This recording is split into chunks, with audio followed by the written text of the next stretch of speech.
nous allons parler de la prière victorieuse. La prière victorieuse. La prière victorieuse. Qu'est-ce que la prière? Qu'est-ce que n'est pas la prière? La prière, c'est la communication avec Dieu. C'est un dialogue. Jérémie 33, le verset 3, la Bible déclare « Invoque-moi et je te répondrai. Je t'annoncerai les grandes choses, les choses que tu ne connais pas. » La prière a plusieurs aspects, mais je voudrais que chacun de nous comprenne que Dieu veut communiquer avec lui. Chacun de nous doit comprendre que Dieu veut communiquer avec lui. Dieu veut avoir une relation intime avec toutes ses créatures.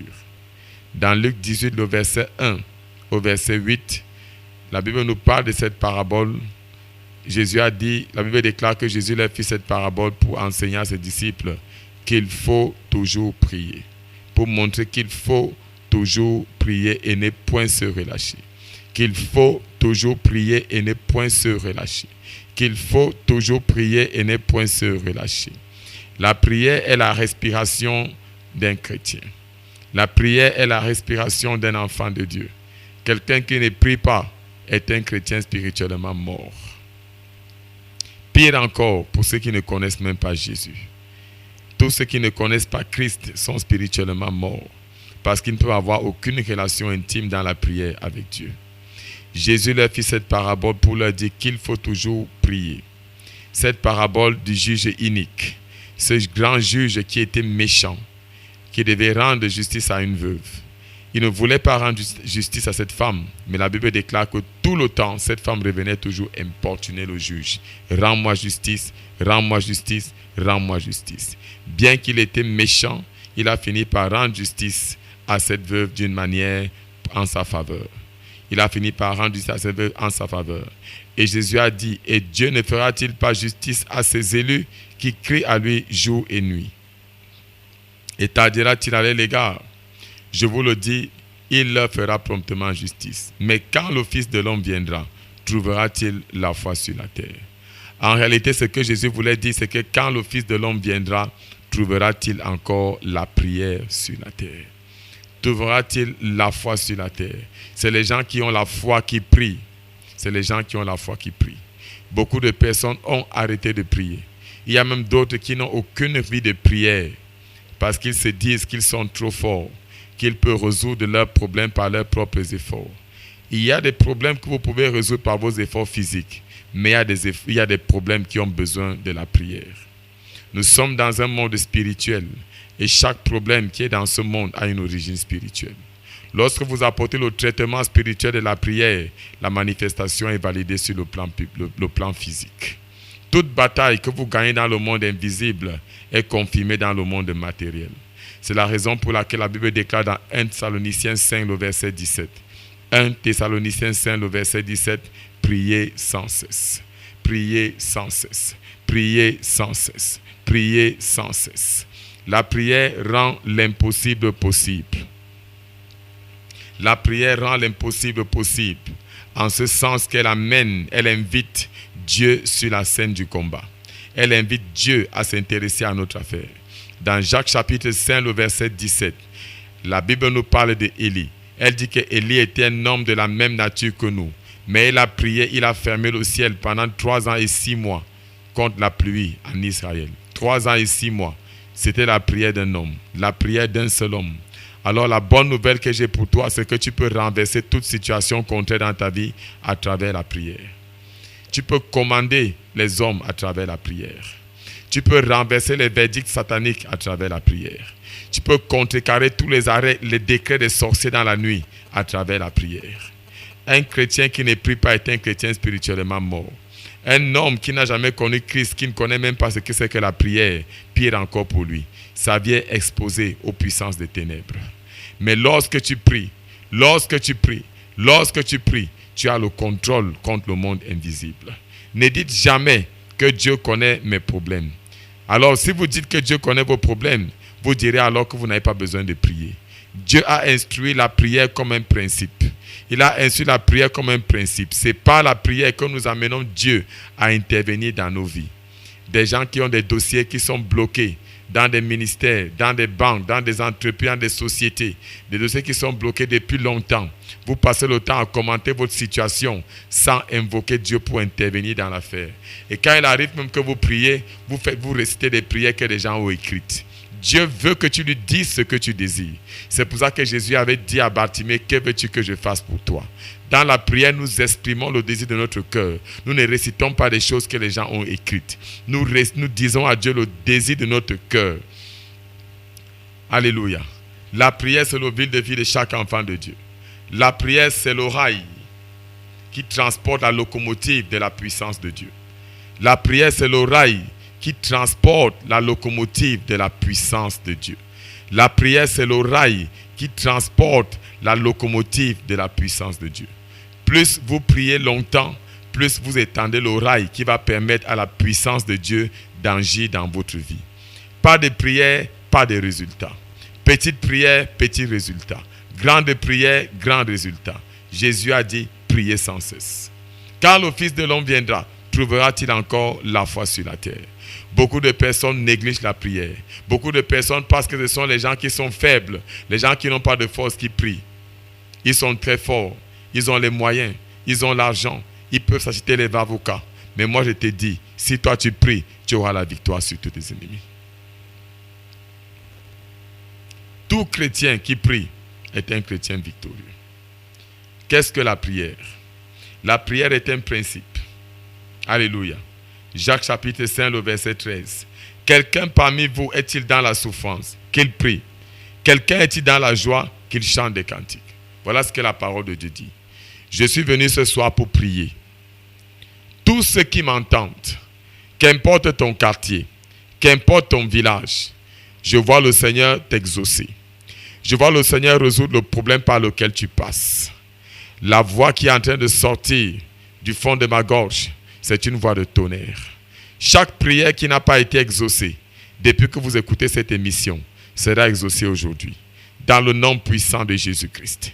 Toute maladie incurable sera ôtée aujourd'hui. Dans le nom puissant de Jésus-Christ. Tout dossier qui a été bloqué sera débloqué aujourd'hui. Dans le nom puissant de Jésus. Je disais que la prière, c'est la communication entre l'homme et Dieu. C'est le moyen principal de communication entre l'homme et Dieu. Là, quand on parle de communication, ça veut dire qu'il y a le dialogue. La prière n'est pas un monologue.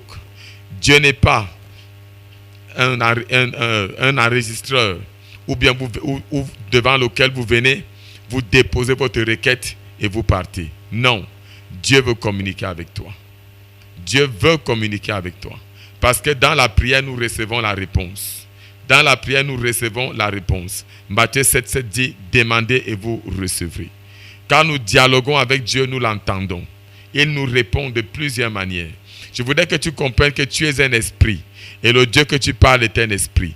La prière, c'est le langage des esprits. La prière, c'est le langage des esprits. L'esprit de l'homme en communion avec Dieu. L'esprit de l'homme en communion avec Dieu. 1 Thessaloniciens 5, le verset 23 nous dit que tu es un esprit possédant une âme vivant dans un corps. Donc pendant que tu es en train de prier, ce n'est pas une affaire charnelle, c'est une affaire spirituelle. Donc tu es censé t'attendre à ce que Dieu te réponde. Comment est-ce qu'il te répond? Il te répond en parlant à ton homme intérieur, à ton esprit. C'est pour ça que lorsque tu pries, tu dois aiguiser ta sensibilité spirituelle. Pendant que tu pries aussi, tu dois savoir aussi que Dieu peut te parler à travers des songes plus tard. Il peut te parler aussi à travers des rêves. Il peut te parler à travers son serviteur quand tu vas à l'église pour écouter le message. Alléluia. À partir de cette saison, ta vie de prière ne sera plus stérile. Je vois le Seigneur ouvrir ta vie de prière. Ta vie de prière est baptisée avec le feu. Toute personne qui s'était découragée à prier, sa vie de prière reprend vie au nom de Jésus. Toute personne dont la vie de prière a été empoisonnée par le sommeil, je déclare que ce sommeil est renversé au nom de Jésus. Tous les esprits de sommeil, esprits de découragement, esprits de lourdeur spirituelle qui t'empêchent de prier, qui ont rendu ta vie de prière sèche, qui ont détruit ta foi. Je déclare qu'ils sont renversés cette nuit au nom puissant de Jésus. Ils sont renversés cette nuit au nom puissant de Jésus. Tu ne peux pas écouter Dieu et échouer dans la vie. C'est impossible. Tu ne peux pas écouter Dieu et échouer dans la vie. C'est impossible. Dieu parle de sa voix audible. Je me souviens encore quand l'ennemi avait frappé mon épouse d'une maladie que les médecins ne voyaient pas. Elle était enceinte, ça faisait quelques mois. Elle portait les jumeaux dans son ventre. Elle a commencé à crier aïe, aïe, aïe. Nous sommes allés à l'hôpital. On a essayé tout genre de traitement sans solution. On continuait toujours à avoir mal. Un soir, quand j'étais rentré, elle était hospitalisée. On cherchait même du sang. Tous les donneurs qui venaient, le sang ne concordait pas. L'argent était disponible, mais il n'y avait pas de solution. Ce soir-là, quand j'étais rentré, j'ai voulu prier pour que le Seigneur guérisse ma femme. Cette nuit-là, après quelques jours déjà, j'étais déjà fatigué. J'ai entendu la voix de Dieu me dire, ta place n'est pas à l'hôpital. Quand tu pries, tes oreilles spirituelles doivent être ouvertes. Tu dois apprendre à développer ta sensibilité spirituelle. J'ai entendu la voix de Dieu me dire, ta place n'est pas dans un hôpital.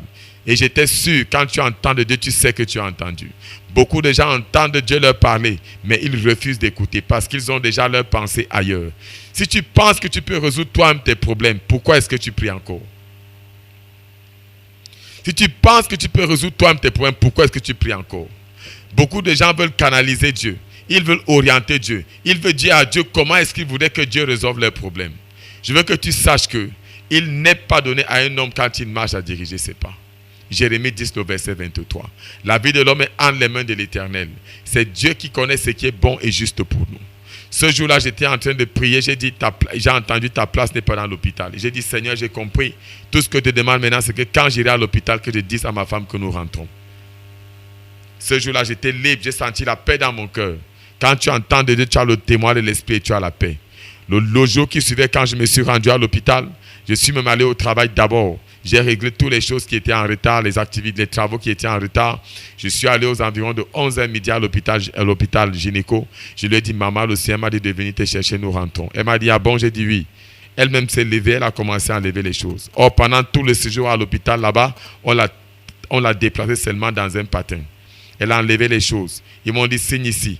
J'ai signé. Oh, tu es de quelle église? J'ai dit, je suis un vainqueur. Ils m'ont dit, ah, de toutes les manières, si quelque chose arrive à ta femme, on n'est pas responsable. Mais je savais que j'avais entendu de Dieu. Je ne te dis pas de faire cela, mais il te dit, Dieu parle aux gens. Si tu commences à travailler ta sensibilité, il va aussi te parler. Et Dieu ne nous parle pas pour que nous disons seulement qu'il nous a parlé. Il nous parle pour que nous agissons. La prière est un monologue. Si tu entends de Dieu, tu n'échoueras pas dans la vie. Si tu entends de Dieu, tu ne seras plus jamais confus. Et quand nous avons quitté, nous avons décidé de partir. Au fur et à mesure qu'on quittait le premier, deuxième étage, en descendant, ma femme marchait et elle se rétablissait. Jusqu'en bas, on est monté dans le véhicule, on a fait un tour à l'église. Mon père spirituel a prié pour elle et c'était la fin. Nous sommes rentrés à la maison. Tout ce qu'on disait de transfert de sang et tout cela a été annulé. Et elle a accouché plus tard 2 beaux petits garçons. Tu es béni. Apprends à écouter Dieu. Apprends à questionner Dieu. Gloire à Dieu. Que la grâce de Dieu te localise aujourd'hui. Au nom de Jésus-Christ. Je vois la foi de quelqu'un monter en trompe. Au nom puissant de Jésus. Gloire à Dieu. La prière rend la vie chrétienne joyeuse. La prière rend la vie chrétienne joyeuse. C'est la fin de toute forme de confusion.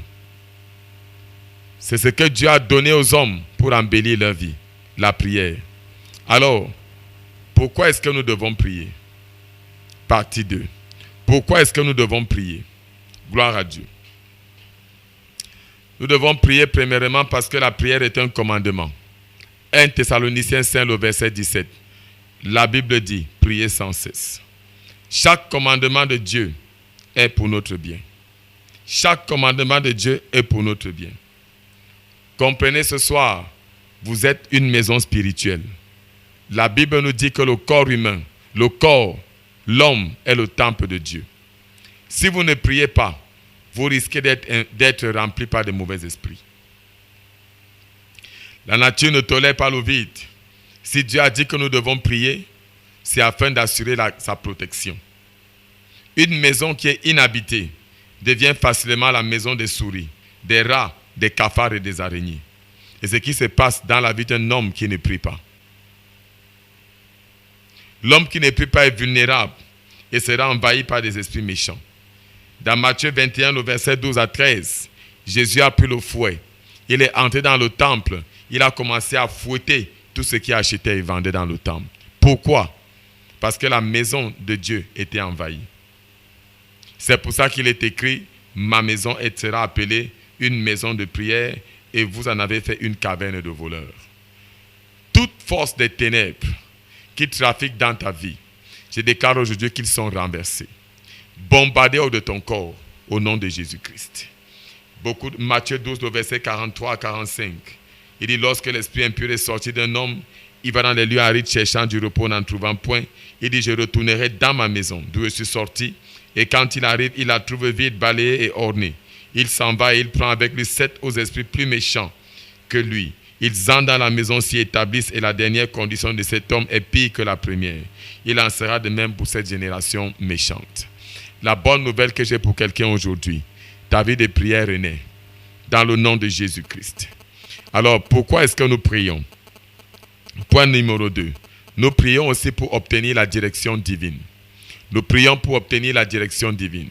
Le message que je prêche ce soir n'est pas seulement pour des enfants de Dieu, mais il est aussi pour des gens qui ne connaissent pas encore Christ. Je suis en train d'arriver. Nous prions aussi pour la direction divine, pour ceux qui veulent faire des examens, pour ceux qui veulent faire des concours, pour ceux qui veulent se marier. Question Dieu si la personne que tu veux épouser est le bon mari. Question Dieu si l'examen que tu veux faire, c'est là où Dieu veut que tu travailles. On peut te faire une proposition de travail alléchante et à la fin c'est un piège. On peut te faire une proposition d'une affaire alléchante, mais à la fin c'est un piège. Aujourd'hui le monde est parsemé des escrocs, c'est parsemé des arnaqueurs, c'est parsemé de voleurs. Des gens viennent avec une apparence des agneaux, mais ils finissent par être des loups. C'est la raison pour laquelle tu as besoin de prier pour demander la direction divine. Esdras chapitre 8, le verset 21. Esdras 8, le verset 21. Il dit là, près du fleuve Abaha, nous prions pour obtenir de Dieu la protection et la direction dans le voyage. Je te vois désormais obtenir la direction de Dieu au nom de Jésus-Christ. Désormais, tu obtiendras la direction de Dieu au nom de Jésus. Le point numéro 3. Pourquoi est-ce que nous prions encore? Nous prions pour la satisfaction de nos besoins. Nous prions pour la satisfaction de nos besoins. Nous prions pour la satisfaction de nos besoins. Jésus a dit dans Matthieu 11, verset 28, « Venez vous tous à moi qui êtes fatigués et chargés, je vous donnerai le repos. » Toute chose que tu n'arrives pas à obtenir par tes efforts humains est un indicateur que ça a besoin de la prière. Parfois, tu verras quelque chose qui semble facile, mais tu n'arrives pas à le réaliser. C'est parce que tu as besoin de la prière. Dans Jean chapitre 16, le verset 24, la Bible déclare « Jusqu'à présent, vous n'avez encore rien demandé à mon nom. Demandez et vous recevrez, afin que votre joie soit parfaite. » Le diable est un menteur. Toutes les fois que tu veux prier, il va s'arranger à te dire « Non, tu as beaucoup de péchés. Dieu ne peut pas t'écouter. » Il va s'arranger à te rendre coupable même des choses que tu n'as pas commises. Il va te dire non, dors. Il va te dire non, tes problèmes sont trop beaucoup pour que Dieu puisse répondre. Il va te dire non, tu peux toi me résoudre cela. Pourquoi, à quoi bon prier? La prière c'est pour les lâches. Je connais quelqu'un qui m'avait dit un jour, il ne peut pas donner sa vie à Jésus-Christ parce que ce sont les lâches qui donnent leur vie à Jésus.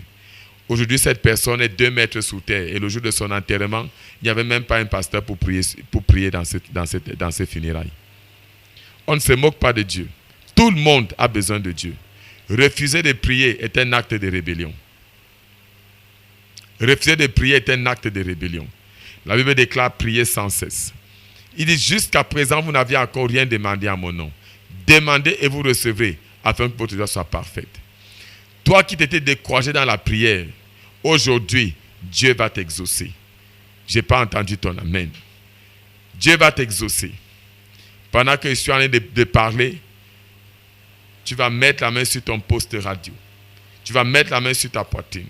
Permets à Dieu que la prière et les paroles que je déclare puissent entrer en toi et transformer ta vie. Vous n'avez encore rien demandé à mon nom. Qu'importe le challenge que tu traverses, Dieu a la capacité de le résoudre. Le mot impossible n'existe pas dans le dictionnaire de Dieu. La Bible déclare que tout est possible avec Dieu et rien n'est impossible. Il a ouvert les yeux des aveugles. Il a fait marcher les paralytiques. Dieu donne le travail aux chômeurs. Il donne un mari, une femme à celui qui était délaissé. Il rend la stérile féconde. C'est ce même Dieu. Cela s'obtient à travers la prière. Une de nos sœurs bien-aimées était attaquée par 9 myomes. Le médecin avait dit qu'elle ne pouvait pas enfanter. elle a pris une grossesse. Quand il allait faire les tests, le médecin lui a dit ici dans la ville que dans 3 mois, elle devait avoir des saignements et l'enfant devait mourir. Effectivement, quand les 3 mois étaient arrivés, elle a commencé à avoir des saignements et des douleurs terribles dans le bas-ventre. Alors, le frère, son mari, est venu me voir. Je lui ai dit, n'est pas se décourager que nous devons prier. Elle était régulière à l'église et nous continuons de prier. Et chaque fois qu'elle faisait des crises, j'allais chez eux à la maison, je priais. J'invoquais le sang de Jésus, je déclarais que la grossesse ne pouvait pas tomber. J'ai cité la parole de Dieu qui dit qu'il n'y aura personne parmi vous qui avorte. Tout le temps on priait. La grossesse a été maintenue par la prière. Au 7e mois, quand elle était allée à l'hôpital, le médecin s'est étonné, il lui a demandé, tu portes encore cette grossesse? Et quand il a fait le dernier check-up, les myomes avaient disparu. Peut-être c'est ton cas. Depuis tu veux avoir des enfants. Chaque fois que tu conçois, l'enfant sort. On te dit que tu as des myomes, c'est pour ça que tu n'enfantes pas. Je vais te dire, Dieu te localise aujourd'hui. Je maudis cette maladie qui t'empêche d'enfanter. Toute puissance qui te maintient captif est renversée. Dans le nom puissant de Jésus. Dans le nom puissant de Jésus. Dans le nom puissant de Jésus. Au 9e mois, la femme a obtenu son bébé et elle est venue le présenter à l'église. Gloire à Dieu. Avec Dieu, rien n'est impossible. Avec Dieu, tout est possible. Matthieu 7,7. Demandez et vous recevrez. Frappez et on vous ouvrira. Cherchez et vous trouverez. Si la Bible demande de frapper, ça veut dire que tu dois insister. Et c'est ce que cela veut dire. Ça veut dire que tu dois insister. Aucun homme, aucune femme, aucun pays, aucune nation ne peut changer ta destinée.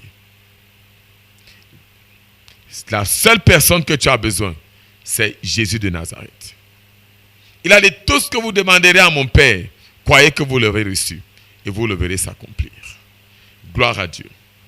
Des gens ont abandonné la foi parce qu'ils se sont dit que Dieu n'exauce pas les prières. Je vais te dire, Dieu exauce encore la prière aujourd'hui. Point numéro 4, pourquoi est-ce que nous devons prier? Nous devons prier pour vaincre dans le combat spirituel. On doit prier pour vaincre dans le combat spirituel. La semaine dernière, pendant que nous étions en train de prier contre les esprits impurs, il y a quelqu'un qui m'a écouté à la radio ici, un fabricant de pirogues. Pendant que je priais contre l'esprit d'épilepsie, l'esprit d'épilepsie qui habitait en lui à travers la radio a commencé à manifester. Il est tombé à la maison. Et pendant que je priais, le démon l'a quitté. Le même dimanche, il était à l'église. Nous avons encore appliqué la prière. Je te rassure que depuis ce jour-là jusqu'à aujourd'hui, ce gars n'est plus tombé. Il a pris son baptême d'eau par immersion le dimanche passé. Je lui ai demandé, est-ce que tu as encore eu des chutes? Il m'a dit, ça fait depuis les 2 semaines-là, je n'ai plus eu de crise d'épilepsie. C'est ce que la prière est capable de faire. Elle nous permet de vaincre dans le combat spirituel. Il y a des forces qui sont tapées dans le noir pour bloquer ta destinée, t'empêcher d'avancer. Les gens se sont organisés même là où tu travailles pour avaler ta promotion. Il y a d'autres personnes qui ont mis des enchantements, des charmes dans ton bureau pour que tu ne puisses pas t'en sortir. Quand tu arrives dans ton bureau, tu as seulement sommeil. Tu n'arrives pas à travailler. Rakabo sakabroche. Je maudis ces sortilèges au nom puissant de Jésus-Christ. Éphésiens 6, le verset 12, nous n'avons pas à lutter contre la chair et le sang, mais nous combattons contre les forces des ténèbres cachées dans les lieux célestes. Nous combattons contre les esprits méchants dans les lieux célestes. Apocalypse 2, le verset 11, ils l'ont vaincu par le sang de l'agneau et la parole de leur témoignage. Ils n'ont pas aimé la vie jusqu'à craindre la mort. Nous sommes chaque jour exposés au combat spirituel. La clé pour triompher dans le combat spirituel, c'est la prière. Le diable a peur des gens qui prient. Les gens qui ne prient pas ne sont pas une influence pour eux. Si tu fais des confiances, si tu mets ta confiance dans tes diplômes, dans l'intellect, dans les gros mots, dans le gros français, dans la philosophie, je vais te dire, ça ne peut pas résoudre tes problèmes. Il y a des gens, quand on leur parle de Jésus, on leur parle de la puissance de la prière, ils vous amènent la philosophie.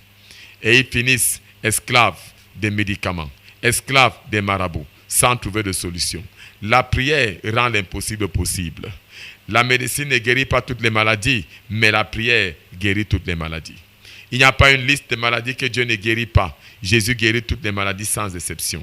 Marc chapitre 14, verset 38, la Bible déclare « Veillez et priez ».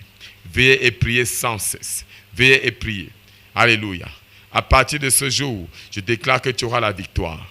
Ta vie de prière prend un nouvel envol. dans le nom puissant de Jésus. Toute personne qui m'entend, qui souffre d'une maladie incurable, je commande sa guérison instantanée au nom de Jésus. Je commande sa guérison instantanée au nom de Jésus-Christ. Point numéro 5. Pourquoi devons-nous prier? Nous devons prier pour vaincre la tentation du péché. Merci Jésus. Le péché est ton premier ennemi. Le péché est ton premier ennemi. Le péché est injustifiable dans la vie d'un être humain. C'est notre premier adversaire. C'est lui qui nous déconnecte de la présence de Dieu. C'est lui qui fait en sorte que nos prières ne soient pas exaucées. Marc chapitre 14, le verset 38. Veillez et priez, afin que vous ne tombiez pas en tentation. L'esprit est bien disposé, mais la chair est faible. Voilà ce que la Bible nous dit. Elle n'a pas dit que la chair est faible, l'esprit est bien disposé, alors on peut continuer à pécher. Non. Elle a dit que vous devez veiller et prier sans cesse. Dans Matthieu 6, le verset 13, la Bible déclare, ne nous induis pas à la tentation, mais délivre-nous du mal. Ne nous induis pas à la tentation, mais délivre-nous du mal. Plus tu pries, le péché t'enfuit. Plus tu pries, le péché fuit de toi. Moins tu pries, le péché revient au galop. Quelqu'un reçoit le Christ, il est content d'avoir confessé le Seigneur, mais il n'a pas une vie de prière continue. Quelque temps après, il se retrouve en train de mimer les chansons du monde. Ça me fait souvent très mal au cœur quand j'arrive chez certains frères pour les visiter. Je trouve la musique mondaine en train de jouer. C'est un signe que tu n'as pas de vie de prière. Quelqu'un qui prie se sent mal à l'aise devant les musiques obscènes que vous écoutez. Un véritable enfant de Dieu écoute uniquement la musique de Dieu, la musique chrétienne. La prière chasse les forces qui amènent les gens à pécher. C'est pour ça que Jésus a dit, priez afin de ne pas tomber dans la tentation. Lorsque tu as envie de prière continue, ton homme intérieur est revêtu de puissance pour résister au péché. Même Jésus de Nazareth, fils de Dieu, pouvait tomber dans le péché. C'est la raison pour laquelle il allait faire 40 jours et 40 nuits dans le désert pour prier et jeûner avant de commencer sa mission. Et quand il était sur le point de terminer son programme de jeûne, Satan est venu le tenter 3 fois parce qu'il voulait le faire pécher. Transforme les pierres en pain. La Bible déclare, l'homme ne vivra pas seulement de pain, mais aussi de la parole qui sort de la bouche de Dieu. Matthieu 4, 4. Il a encore venu tenter. Prosterne-toi devant moi, je te donnerai tous les trésors qui sont sur là, qui sont dans le monde. Jésus l'a dit, il est écrit, tu ne te prosterneras que devant le Seigneur, ton Dieu seul. Tu l'adoreras lui seul.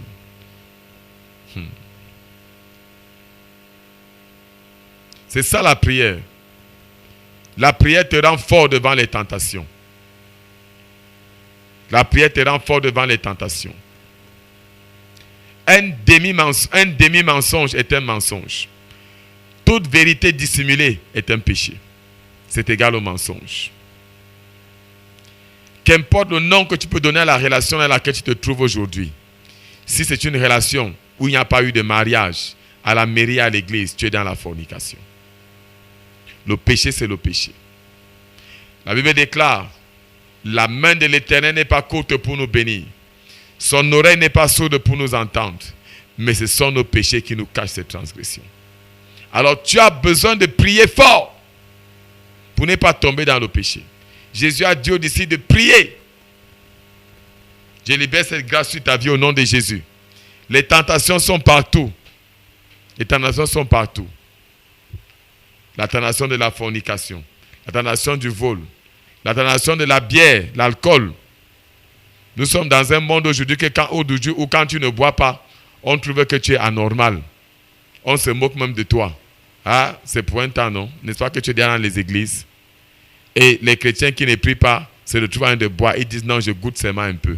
Regarde, quand tu goûtes un peu, quelques temps après, tu te retrouves ivre. Tu es une maison spirituelle. Tu es le temple de Dieu, le temple du Saint-Esprit. Chaque chrétien, chaque être humain est une église. La Bible déclare que notre corps est le temple de Dieu. Nous sommes chacune une église. Nous sommes chacun une église, une maison de prière. Nous devons conserver cette maison propre et sainte. Nous devons la conserver propre et sainte afin que Dieu puisse continuer de exaucer à nos prières. Merci Jésus. En troisième partie, avant de conclure, quels sont les obstacles à la prière? Quels sont les obstacles à la prière? Merci Jésus. Je vais dire à quelqu'un ce soir, le premier obstacle de la prière, c'est le diable et les esprits méchants. Comment est-ce qu'ils opèrent? Ils injectent le sommeil. Ils injectent la paresse. Ils injectent la lourdeur. Il y a des gens qui sont spirituellement tellement paresseux qu'ils ne peuvent même pas prier pour leurs propres problèmes. Quand tu vas lui dire, non, jeûne par rapport à ce problème, il va te dire, non, je ne peux pas. Je n'ai jamais jeûné de ma vie. Je suis faible. Si je jeûne, j'aurai la gastrique, j'aurai ceci, j'aurai les vertiges. Tu oublies que les vertiges là, c'est parce que c'est le démon qui les crée pour que tu ne jeûnes pas.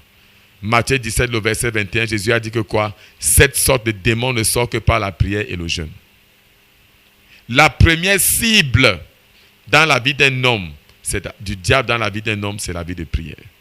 La première cible de Satan dans ta vie, c'est ta vie de prière. Le diable ne veut pas que tu pries parce qu'il sait que le jour que tu vas prier, tu vas échapper à son pouvoir. La prière est l'arme du chrétien. La prière est l'arme du chrétien. Il n'y a pas d'heure pour prier. Il n'y a pas de lieu propice pour prier. Jésus a dit prier sans cesse. Nous prions dans la rue. Nous prions au marché. Nous prions au travail. Nous prions à la maison. Nous prions partout. Quand tu te satures de prière, tu es invulnérable contre Satan. Je n'ai pas entendu ton amen. Ne laisse pas le sommeil spirituel gagner ta vie. Ne laisse pas le sommeil spirituel gagner ta vie. Quelqu'un qui ne prie pas n'a pas de futur. Quelqu'un qui ne prie pas ne peut pas marquer son époque. Quelqu'un qui ne prie pas ne peut pas faire des impacts dans le monde spirituel.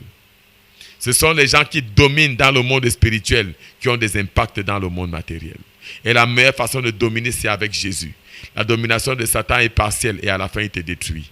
Ne te confie pas dans les marabouts, ni les charlatans, ni dans les sectes. Prie, rencontre Jésus et prie, et tu auras la victoire. Le diable opère à plusieurs niveaux pour empêcher les gens de prier. Il injecte le sommeil, la lourdeur, la distraction. Quelqu'un peut passer toute la journée devant la télé, devant les novelas. Mais quand il faut prier, il commence à dormir. Quand il faut prier, il commence à dormir. Il y a des gens, même quand ils viennent à l'église, ils s'endorment pendant le message. C'est un signe que tu as besoin de délivrance. La prière est une discipline spirituelle. Un chrétien est un militaire. La prière est une discipline spirituelle. C'est une discipline spirituelle. Toute personne qui ne prie pas est spirituellement morte. Si tu refuses de discipliner ta vie de prière, tu risques de ne jamais expérimenter Dieu dans ta vie. Tu risques de ne jamais expérimenter Dieu dans ta vie. Les grandes batailles se gagnent avec les genoux de la prière. Je libère la grâce de prier au nom de Jésus. Il agit au niveau de nos pensées. Il dit, tu n'as pas besoin de prier. Dieu connaît tes problèmes.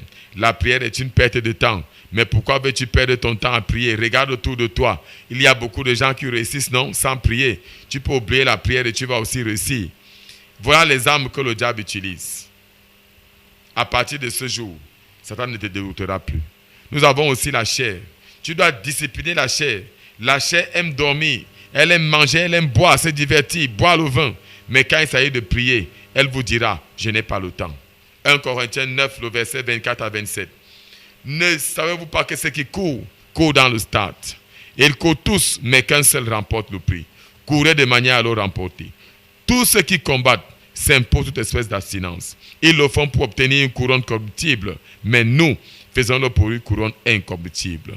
L'apôtre Paul a dit, je cours non pas comme à l'aventure, je frappe non pas combattant l'air, je traite durement mon corps, je le tiens assujetti de peur d'être moi-même rejeté après avoir prêché aux autres. Alléluia. Discipline ta vie de prière. Discipline ta vie de prière. Un jour sans prier, c'est comme un jour sans parler avec tes parents. Un jour sans prier, c'est comme un jour sans parler avec tes parents. Dieu est ton premier Père. Il veut parler avec toi. Alléluia. Gloire à Dieu. Tu es béni au nom de Jésus. Tu es béni au nom de Jésus. Tu es béni au nom de Jésus. Deuxième obstacle de la prière. Nous avons parlé de la chair. Discipline la chair. Troisième obstacle de la prière, c'est le péché. Le psaume 66, verset 18. Si j'avais conçu le péché dans mon cœur, le Seigneur ne m'aurait pas exaucé. Alléluia. comprends ce soir que le péché nous cache la face de Dieu. Tu peux même gêner. Si tu ne te sanctifies pas, Dieu ne t'écoutera pas. Il y a des gens qui m'appellent, pasteur, prie pour moi. J'ai ceci, j'ai cela, j'ai tel problème. La solution, répands-toi d'abord du péché. La plupart des problèmes que tu as, c'est à cause du péché. La prière n'est pas un comprimé que tu avales et ton problème est résolu. Non. La condition pour que Jésus intervienne dans ta vie, c'est la repentance. Tu dois te sanctifier pour que Dieu puisse accepter tes prières. Psaume 84, le verset 11. Car l'Éternel Dieu est un soleil et un bouclier. L'Éternel donne la grâce et la gloire. Il ne refuse aucun bien à ceux qui marchent dans l'intégrité. Aucun bien à ceux qui marchent dans l'intégrité. Nous avons aussi Proverbe 15, le verset 8. Le sacrifice des méchants est en horreur à l'Éternel, mais la prière des hommes droits lui est agréable. Je vais te donner un petit témoignage d'une femme qui cherchait le blanc sur Internet. C'était une voisine à Yaoundé. Elle a cherché le blanc, elle a eu un contact. Alors elle a réussi à faire que le monsieur vienne au Cameroun. Quand il venait, elle a déménagé de son quartier difficile où elle habitait. Elle est venue prendre une chambre dans le camp où nous habitons. C'était un endroit bien dans la clôture. Elle a pris une chambre, un studio, je crois, là-bas, un studio moderne pour recevoir ce monsieur. Quand le type était venu, ils ont passé du temps. Il a bien fait son tourisme sexuel. Et quand il partait, il avait promis d'envoyer les papiers à la fille pour la rejoindre pour un mariage. Ce qui était bizarre déjà, c'est que dans le camp même où nous étions, le monsieur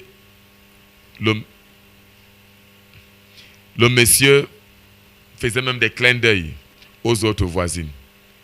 Cette femme était une femme de mauvaise vie. Elle avait même un autre mari. Mais elle était venue là parce qu'elle voulait voyager pour aller en Europe. Elle a reçu le monsieur. Et son autre mari, son copain là, était d'accord qu'elle fasse cela. Parce qu'elle espérait que quand il allait partir en Europe, elle devait aussi le rejoindre. Donc c'était des gens qui avaient une sale vie. Le monsieur est venu, il a bien fait son tourisme sexuel. Après, il a voyagé, faisant la promesse qu'il devait lui envoyer les papiers. Quand il est parti, cette femme a fait venir des pasteurs, entre guillemets, ce qu'on appelle les bonbons pasteurs aujourd'hui. Les gens qui prêchent des choses que Jésus n'a pas dit. Ils sont venus, ils lui ont donné une liste de prières qu'elle devait faire pour que le blanc lui envoie les papiers. Elle devait faire ces prières-là chaque soir à minuit. Mais je n'avais jamais vu cette femme prier.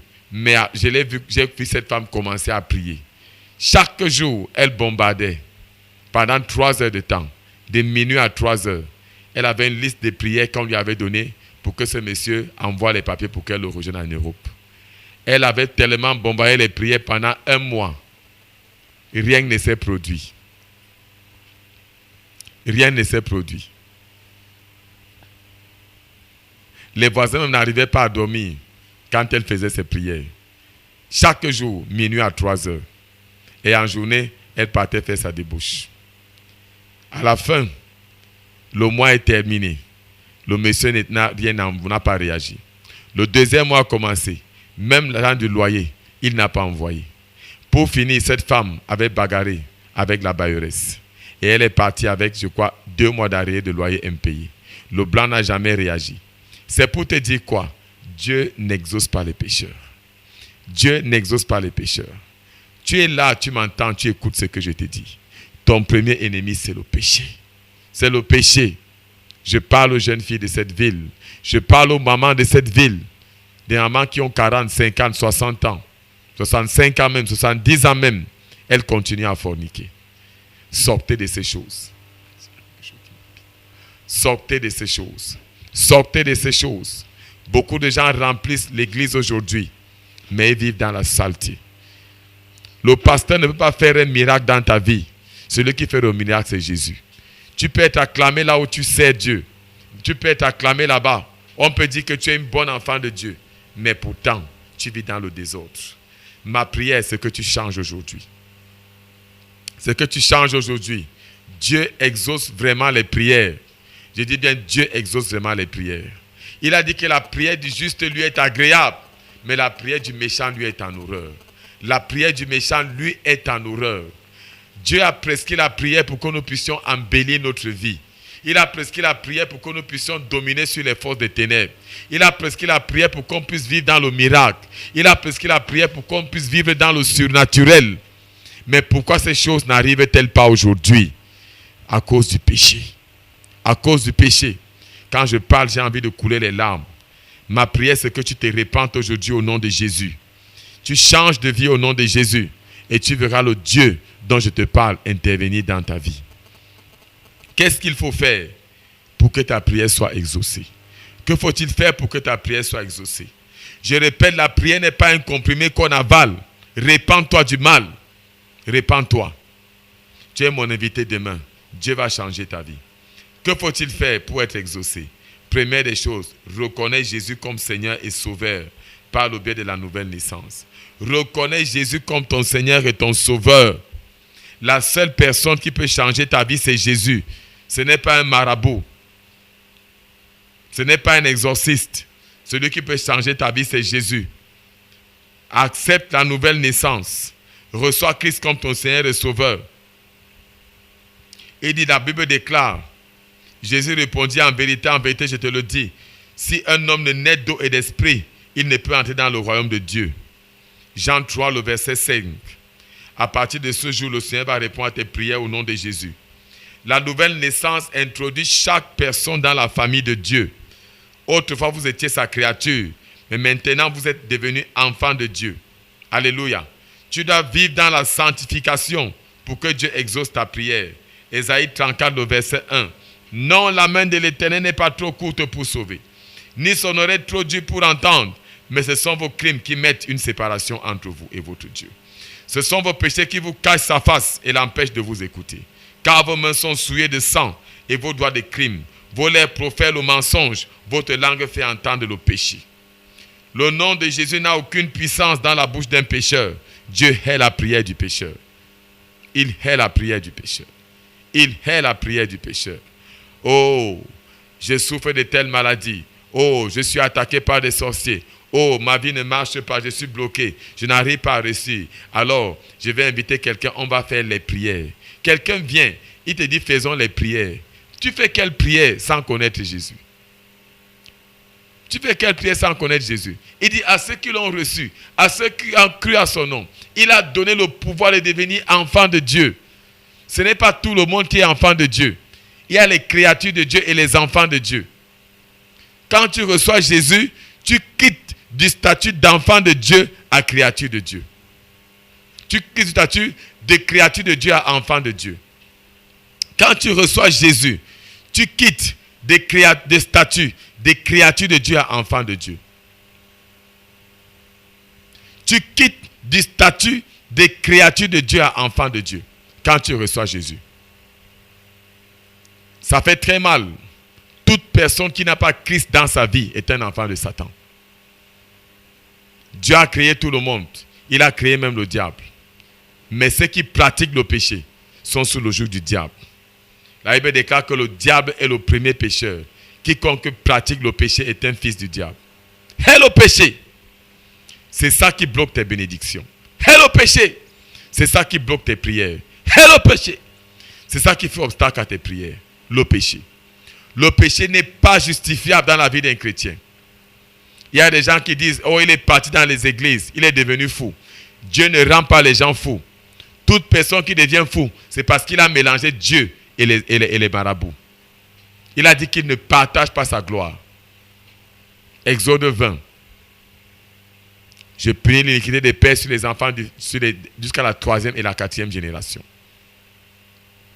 Ne mélange pas. Des gens viennent à l'église, Jésus, Jésus, Jésus. Quand tu sors, tu es déjà chez le premier marabout, le premier charlatan. Non, c'est la tradition, non. Jésus a dit, aide-toi, le ciel t'aidera. C'est dans quel passage dans la Bible? Il a dit, prends soin du corps, lui, prends soin de l'esprit. C'est dans quel passage dans la Bible? Tu es à l'église, tu es dans Iroumé. Tu es dans les gris-gris. Tu as les cornes, les choses dans ton plafond. Et tu veux que Dieu t'exauce. C'est pour ça que ta vie est difficile comme ça. Abandonne-toi à Jésus à partir de ce jour. Renonce à ces choses. Décide de suivre Christ. Et tes problèmes seront résolus. Il dit, venez et plaidons ensemble. Si vos péchés sont noirs comme le cramoisi, je les rendrai blancs comme la neige. S'ils sont rouges comme le pourpre, je les rendais comme de la balle. Ésaïe 1, le verset 18. Et le verset 19, si vous êtes humble de cœur et obéissant, vous mangerez les meilleures productions du pays. Vous mangerez les meilleures productions du pays. Deuxième clé pour que ta prière soit exaucée, tu dois avoir la foi. Marc 11, le verset 24. Tout ce que vous demanderez dans la prière, croyez que vous l'avez reçu et vous le verrez s'accomplir. Tout ce que vous demanderez dans la prière, croyez que vous l'avez reçu et vous le verrez s'accomplir. Tu dois avoir la foi. Quand tu as prié, crois que tu as reçu. Quand quelqu'un te promet l'argent, tu lui dis merci, même quand tu n'as pas encore reçu l'argent. C'est la même manière que tu dois faire avec Dieu. L'action de grâce est la signature pour que ta prière soit exaucée. Gloire à Dieu. Ça, c'est la quatrième clé. Lorsque tu as fini de prier, tu dois avoir la foi. Et quatrièmement, tu dois remercier Dieu à l'avance. Tu dois remercier Dieu par anticipation. Le Seigneur te bénisse. Le Seigneur te bénisse. Je vois la vie de quelqu'un changer au nom de Jésus-Christ. Gloire à Dieu. Dans les prochaines minutes qui nous restent, je vais prier. Mets la main sur le poste radio tandis que nous allons prier. Tu veux recevoir Christ dans ta vie. Tu veux changer de vie parce que tu veux vivre une ouverture. Une ouverture dans tes finances, une ouverture dans tes affaires, une ouverture dans ton foyer, une ouverture dans tous les domaines de ta vie. Dieu n'a pas un magasin au ciel pour stocker les prières. Dieu veut changer ton statut ce soir. C'est la raison pour laquelle on va prier. Tu vas étendre ta main vers le poste. Tu vas poser la main sur ta tête. Tu vas dire, Seigneur Jésus, je te reçois dans ma vie. Seigneur Jésus, je te reçois dans ma vie. Pardonne tous mes péchés. Je reconnais que j'ai marché loin de toi. Je reconnais que j'ai marché dans le toit. J'ai pratiqué le vol, la fornication, le mensonge. J'ai fréquenté les marabouts, les charlatans, les griseurs. Seigneur, tous ces péchés, même ceux que je n'ai pas cités, pardonne-moi. Lave-moi avec ton sang précieux. Écris mon nom dans le livre de vie. Maintenant que je t'ai reçu, Seigneur, change ma situation. Père, change ma situation. Merci de m'avoir sauvé. Que tous les fardeaux dans ma vie soient enlevés. Merci. Au nom puissant de Jésus-Christ. Amen. Tu es délivré. Le poids de tes péchés est enlevé. Maintenant, tu es qualifié pour la réponse à tes prières.